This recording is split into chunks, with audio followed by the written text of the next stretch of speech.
Well, in my second talk, I do actually get to talk about something I'm also very passionate about, improving outcomes after total joint arthroplasty and while reducing their length of stay in the hospital.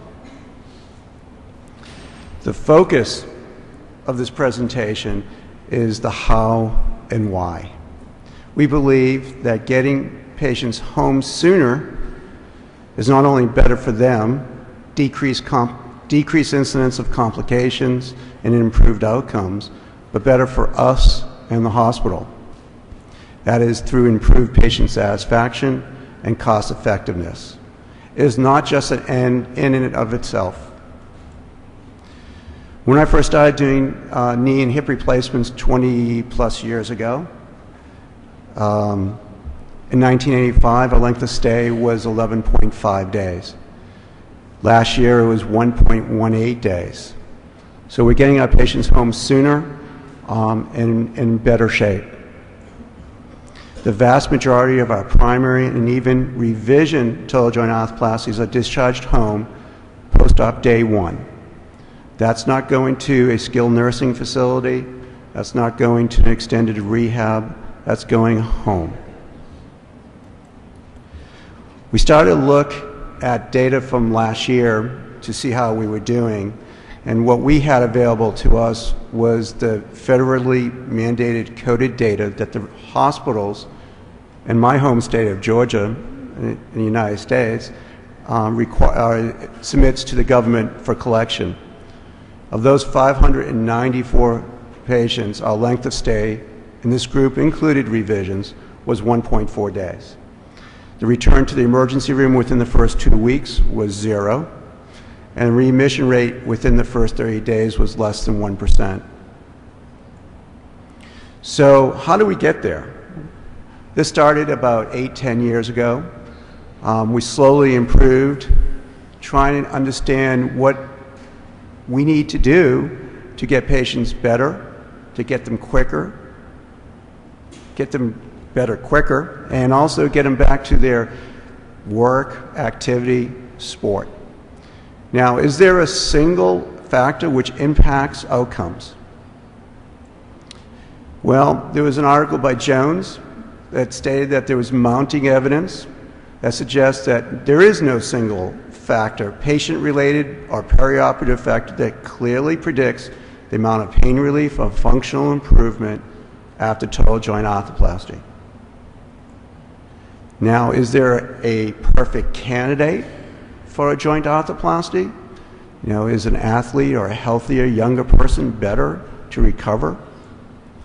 Young, in this article in 1998, said, and what they found was the best functional outcomes and prosthetic survival rates were reported among patients who were between the ages of 45 and 75, weighed less than 70 kilos, had strong social support, had a higher educational level, had better preoperative functional status, and no comorbid disease.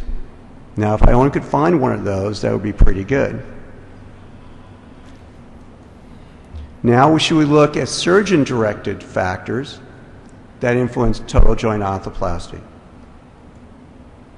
Now, there's a lot of discussion even outside in the exhibitors.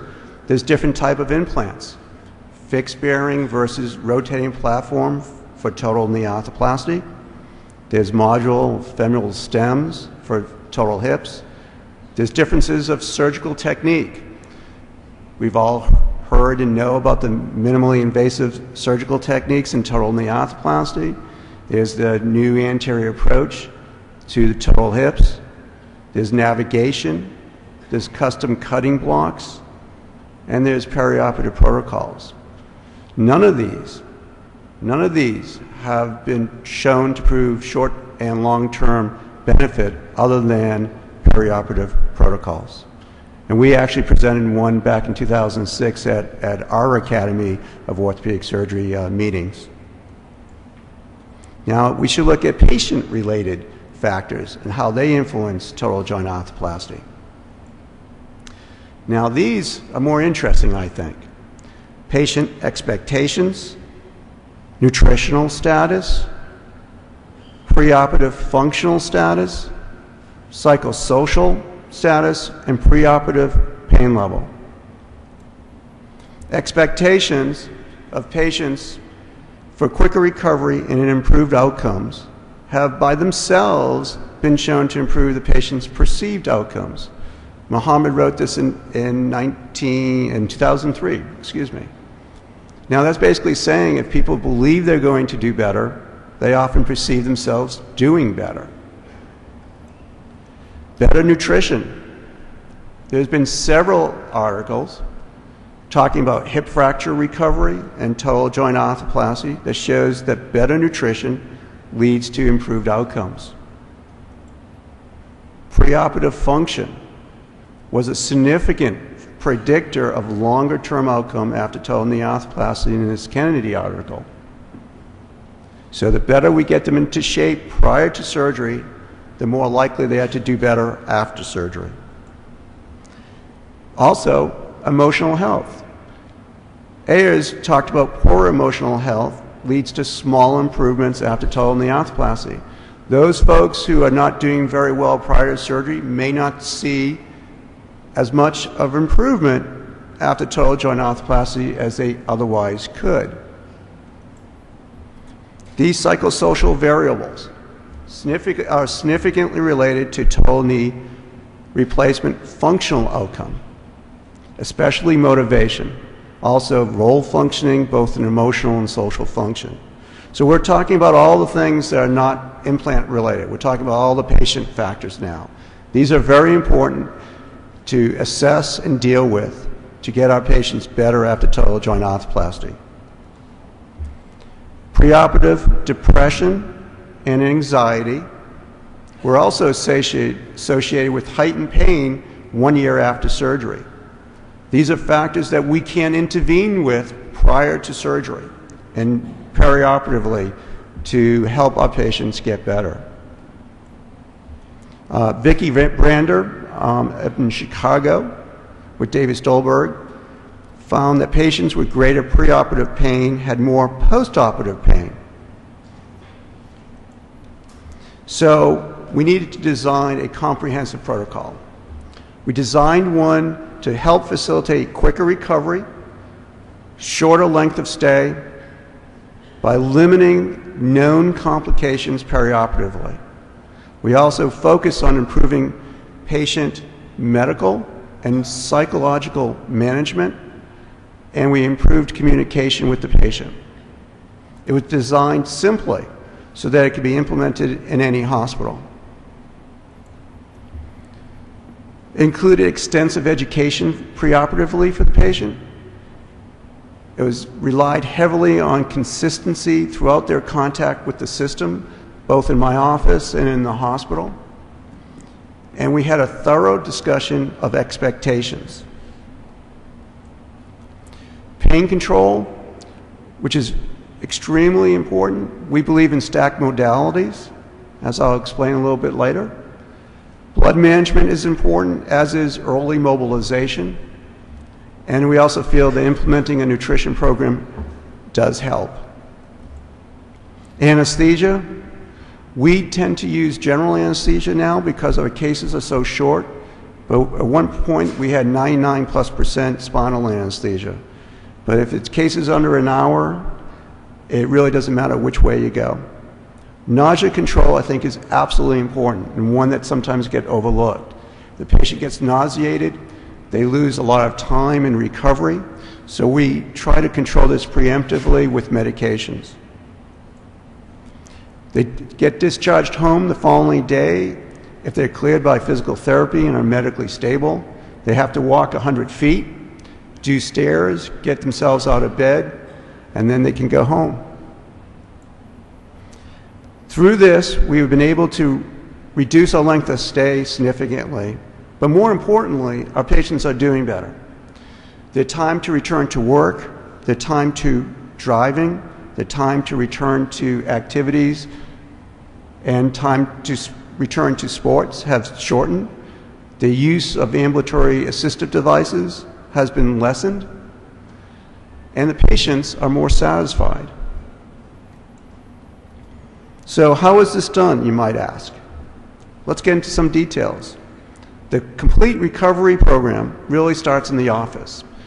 It starts with the preparation for the surgery. Lots of education and understanding what are the risks involved with that individual patient that may lead to complications.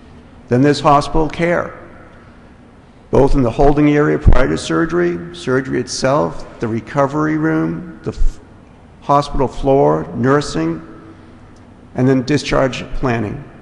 And then the recovery period. I break this down to 3 groups. The first 4 weeks, I actually believe, is truly the recovery period. It's just the fact of getting over surgery. 4 to 16 weeks, the first 4 months, is more beginning of the rehabilitation process. And then for the rest of the year, it's getting back to normal. Skip through this pretty quickly. Preparation for surgery. It's probably a little bit different down here as well. But we look get them into the best medical shape that they can be in. We get medical clearances. We get the appropriate labs and EKGs and such. But I think the most important is the education. The patient education assists the patient in having clear expectations of the recovery process and the knowledge to implement a home regimen to achieve the desired outcomes. We make telephone calls to the home. We get them prepped from their physical therapy point of view. We involve their family members. Consistent expectations, again, is probably one of the most important things. They need to know they're going home. They need to know that they're going to take care of themselves. They need to understand what their recovery process is going to be.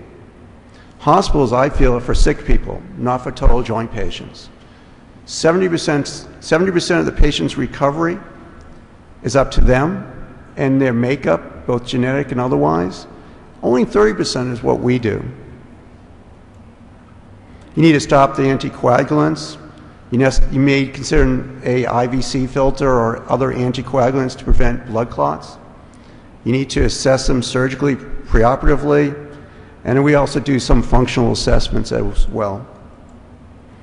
Discussing pain management is also a big key here. They must understand they will have pain. They have to have a realistic expectation what that will be. In this article, in sports trauma, they talk about catastrophic thinking. And catastrophic thinking about pain as a predictor of the length of stay in the hospital and their outcome. So dealing and understanding the individual patient is very important. In the hospital, consistency, as I said, and I will continue to say, is very important. We also think in the OR, keeping it short and handling the soft tissues well and balancing the ligaments, as in my first talk, is very key to helping them through their recovery process. Consistency is key. Length of stay and length of time in the recovery room, it should be short. They shouldn't be over sedated. Should elevate the head of bed, address their nausea and pain management. Now, this is probably one of the biggest keys, I think, is my theory of the 6-hour window. In the hospital, you should keep the operating time short. In the PACU, or in the recovery room, you don't over sedate. Once they get to the hospital floor and into their room, get them up vertical, get them up with physical therapy, let them rest overnight, and then early the next day, disconnect them from everything that you can. Foley catheters, IV, PCA pumps, and then you change the dressing and let them go home. Post-op orders, being as consistent as you can yourself with your orders. The nurses get to know what to expect from you. Patients can do better. Early mobilization is also a good way to prevent blood clots. And if you have to intervene early with medical problems, do so. Pain, as I said before, stacked modalities. We use IV dilaudid and a patient-controlled analgesia. Toradol, I'm a big believer in. Tramadol, Celebrex, Tylenol, hydrocodone, and oxycodone. But mostly, actually about 30% of my patients ultimately, because we balance them so well and we're careful with their soft tissues, basically use very little pain medication after surgery. We don't use blocks, either femoral or sciatic, as we feel it increases complication and it actually prevents them from getting up early. Preemptively control nausea, very important. We use around-the-clock Reglan, scopolamine sometimes, definitely Decadron, Zofran, and Pepcid. Get them back on their diets. Preventing blood clots, as one of the earlier studies talked about, is very, very important. We believe in early mobilizations, intermittent pneumatic compression devices, TED stockings. We use enoxaparin, as sounds like you do, in the hospital, but we risk stratify and send people home on aspirin if they are low to moderate risk, enoxaparin if they're high risk. We believe in proactive nursing, encouraging family members to be involved. And on the discharge, we have home therapy or a home exercise program. Actually, I believe in more having them do it on their own, especially the first 4 weeks, not having a home therapist. We give them a support through office telephone calls, and we see them back in the office early. Initial post-op visits are 3 to 4 weeks, depending on whether they're a knee or a hip. And I feel that first 4 weeks, as I said before, is a recovery process. We remind them, as I remind you, that really the biology and the physiology of healing takes 3 to 4 months. So even though we are getting them up quicker, doing more, for them to heal and to feel more like themselves, they need to know it's going to take 3 to 4 months. Expectations, realistic expectations is key. After that, we get into more rehabilitation, increase their exercises, and then, up to a year to feel, especially with knee replacement, to feel more normal. We also like to keep progressing them along, give them something to do every time we see them. They need goals to get them well. Patient perceptions are very important. Hips tend to recover easily. They really don't need much follow-up. Knees, on the other hand, are not.